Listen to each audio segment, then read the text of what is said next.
Olá, tudo bem? E hoje estaremos lendo e comentando a obra A Loucura sob Novo Prisma, da autoria de Bezerra de Menezes, sob o pseudônimo Max.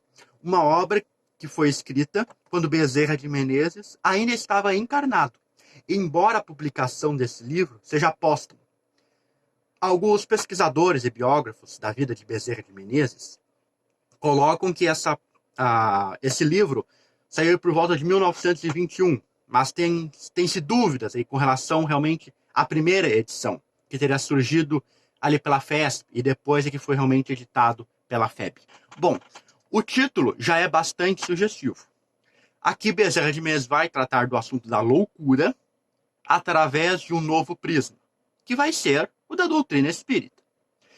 A tese principal desse livro é que existem dois tipos de loucura. A loucura por lesão cerebral, que é um tema da época, e a loucura por obsessão, causada por espíritos maus e inferiores. Talvez até nos perguntemos por que Bezerra de Menezes resolveu escrever esta obra. Afinal, o assunto da loucura, dentro do quesito obsessão, já havia sido tratado por Allan Kardec. É verdade. E o pensamento de Bezerra aqui acompanha perfeitamente o de Allan Kardec. Mas Allan Kardec tratou a questão da loucura dentro do escopo da obsessão, dentro do grande guarda-chuva obsessão. Então ele estudou a obsessão e viu que muitos casos de loucura eram causados por ela. Mas o foco de Kardec sempre foi na obsessão em geral. Quer a obsessão leve à loucura, quer não. Aqui Bezerra se propõe a estudar a loucura em si, quando o processo obsessivo já chegou no ponto da loucura. E também é um trabalho que podemos considerar, sim, científico e que tem novidades científicas, porque ele também o apresenta na condição de médico, na condição de participante da comunidade científica médica brasileira. E é por isso que vai ter um outro ponto aqui que ele vai fazer e que Kardec não o fez. Porque, claro, obviamente fugia do escopo das pesquisas do codificador, que é, digamos assim, destruir o passado. Na época de Bezerra, isso também vale para a época de Kardec, a loucura sempre foi tratada como algo ocasionado por uma lesão cerebral. Ou seja, como muitas vezes nossos órgãos, o fígado, o pulmão, o baço, o estômago, sofrem lesões, isso é um termo bem da época, sofrem deformações, malfunções e ocasionam doenças, a loucura seria uma deformação no cérebro. Então Bezerra vai combater essa ideia. Não no sentido de que ela está errada, mas no sentido de que ela é absoluta. Ele vai dizer, nem todos os casos de loucura são por lesão cerebral. Então esta obra ela é dividida em 3 partes. A primeira parte é intitulada Existe no homem um princípio espiritual? Onde Bezerra vai então combater os pesquisadores de seu tempo no sentido de mostrar que não é somente as lesões cerebrais que ocasionam a loucura. Então ele vai pegar vários trechos desses pesquisadores e mostrar os seus equívocos. A segunda parte trata do espírito em suas relações. E aqui nós vamos ter um grande apanhado feito por Bezerra de Menezes sobre a doutrina espírita e os seus conceitos. Inclusive, é um resumo bastante digno e interessante, que pode ser lido tanto por pessoas experimentadas, já conhecedoras da doutrina, quanto por um leigo, onde ele vai acabar abordando praticamente todos os conceitos espíritas fundamentais e procurando sempre mostrar a existência da alma.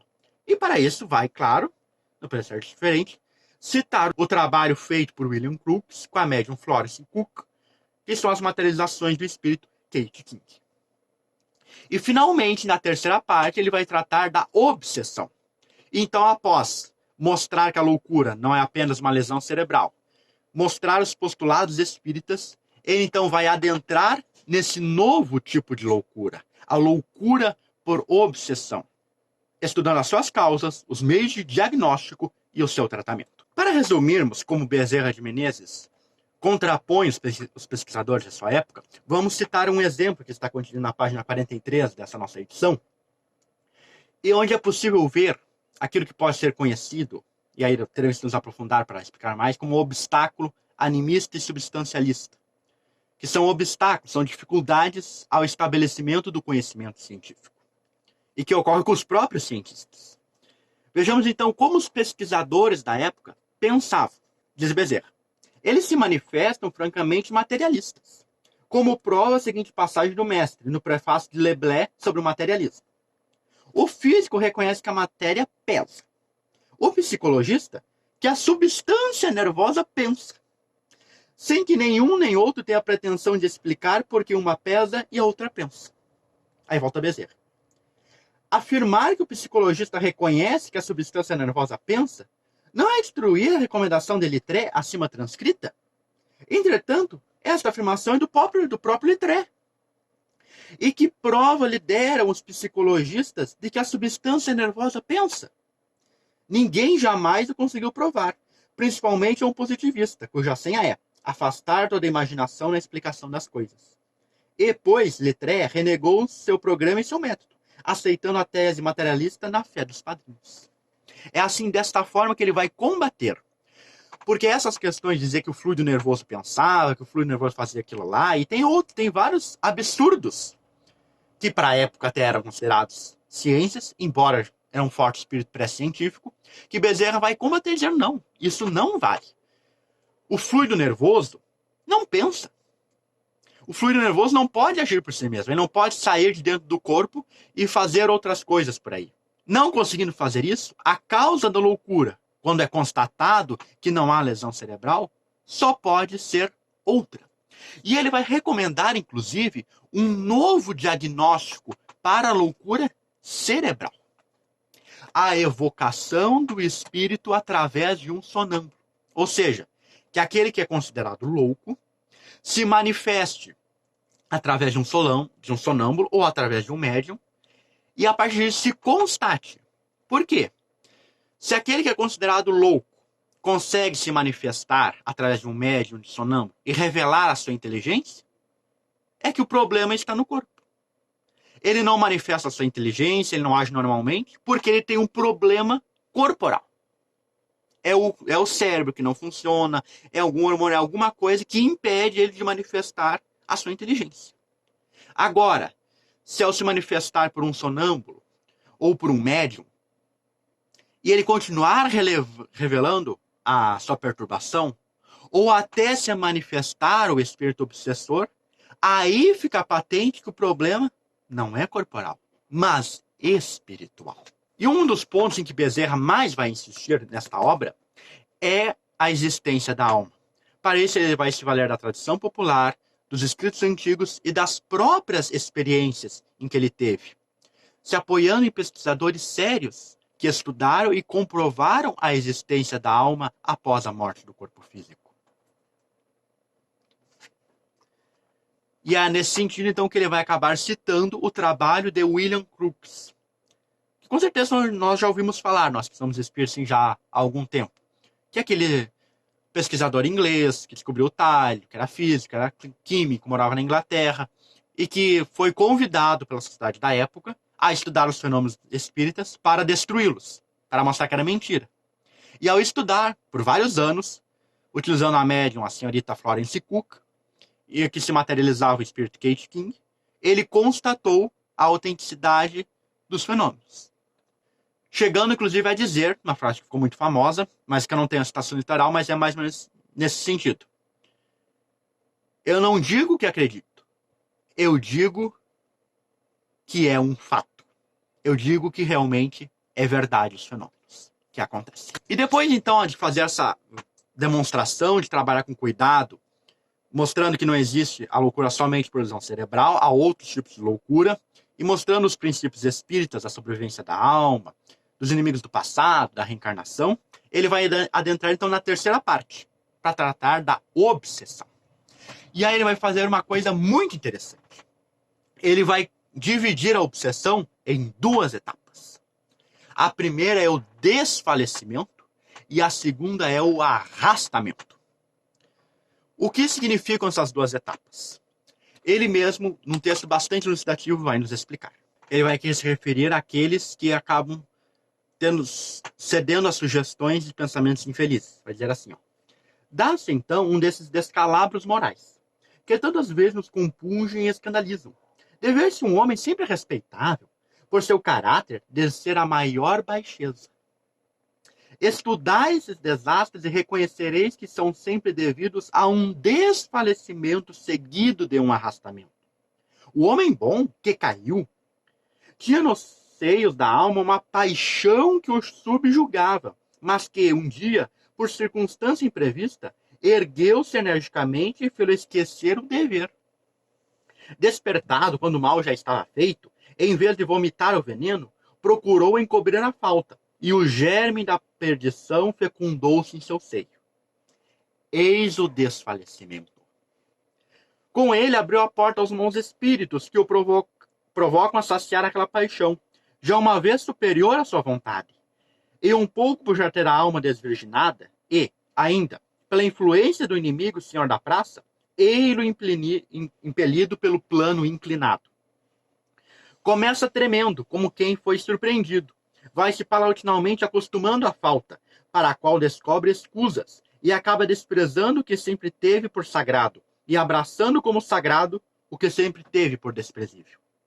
Isto é obra do arrastamento. Assim, portanto, vivemos rodeados de espíritos que nos inspiram para um bem, e de espíritos que nos arrastam para o mal.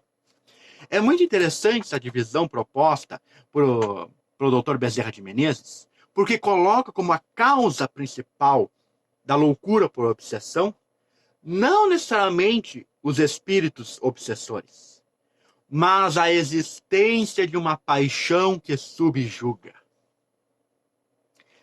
Uma paixão que significa uma imperfeição moral. Vai indo tudo no meio da vida. Mas aí a gente tem aquela paixãozinha, aquele desviozinho, aquela imperfeiçãozinha que a gente vai deixando meio de lado. Até que surge uma situação na vida em que nós caímos por ela. Em que nós erramos, que nós nos desviamos, atendendo a essa paixão. Atendendo a essa imperfeição. Eis o desfalecimento. A pessoa seguia tudo lá certinho e cai, se desvia, desfalece. E a partir disso, dá acesso aos espíritos maus e ou aos inimigos do passado, que se aproveitando começam a incutir no pensamento da sua vítima para repetir a satisfação daquela paixão. E aí a pessoa vai se afundando cada vez mais. Então ela se deixa arrastar pelo mal. Aí está o processo obsessivo, no seu mecanismo, que leva até a loucura. Até a perda da razão, digamos assim. Até a perda da própria vontade. Subjugada que fica a ação e a vontade dos espíritos infelizes. Muitas vezes nós temos a ideia, ligeira e apressada, de que a causa da obsessão é a ação dos maus espíritos. O que é verdade. Mas não é a causa única. Tem algo antes que permitem que os espíritos obsessores acessem e dominem a nossa vontade. E é a existência dessas paixões a qual nos deixamos subjugar. Então, depois disso, após elucidar o mecanismo pelo qual se instala o processo obsessivo, ele vai, então, já fazer o diagnóstico e o tratamento, através das reuniões mediúnicas de desobsessão. E vai citar vários casos de indivíduos que realmente estavam e eram considerados loucos, e através do diálogo com o espírito obsessor, aquela loucura foi curada. Então Bezerra faz um trabalho completo nesta obra. Elucida, conversa com os pesquisadores de sua época, apresenta os postulados espíritas e traz realmente, cumprindo o título, qual é o novo prisma que pode ser observado da loucura. Como ela se instala, quais são as suas causas, as suas etapas, o seu diagnóstico, o seu tratamento e a eficácia da proposta espírita para o tratamento da obsessão e também da loucura que é causada pela obsessão. Então fica aqui um livro recomendadíssimo para todos os espíritas lerem. Principalmente quem trabalha na área de obsessão e desobsessão, é uma leitura importantíssima. E o livro aqui ele é relativamente pequeno, ele tem, nessa minha edição tem 194 páginas, considerando que botaram uma bibliografia aqui de Bezerra de Menezes, botaram alguns textos depois, mas o texto mesmo de Bezerra aqui fica em torno de 150 páginas. É uma leitura bastante leve, bastante tranquila. O raciocínio de Bezerra de Menezes é bastante claro, bastante límpido, e chama atenção o nível de conhecimento de Bezerra de Menezes. Nessa primeira parte, ele vai dialogar, vai apresentar tanto cientistas quanto filósofos, que hoje, inclusive, muito poucos conhecemos, embora eles tenham uma certa importância até mesmo para o espiritismo. Surpreende realmente o nível de profundidade de conhecimento que Bezerra de Menezes obteve já quando encarnado. Então fica recomendadíssima essa leitura. E você, já leu essa obra? O que achou dela? Achou fácil? Achou difícil? Comenta aqui embaixo. Tu já viu casos de loucura em que foi tratado talvez no centro espírita ou talvez tenha na tua família e observou talvez esse mecanismo do desfalecimento e do arrastamento? Comenta também aqui embaixo. Não se esqueça também de compartilhar, dar o like e se inscrever no canal para receber a notificação de todos os vídeos. Continuaremos no próximo vídeo para continuarmos lendo e comentando. Até a próxima!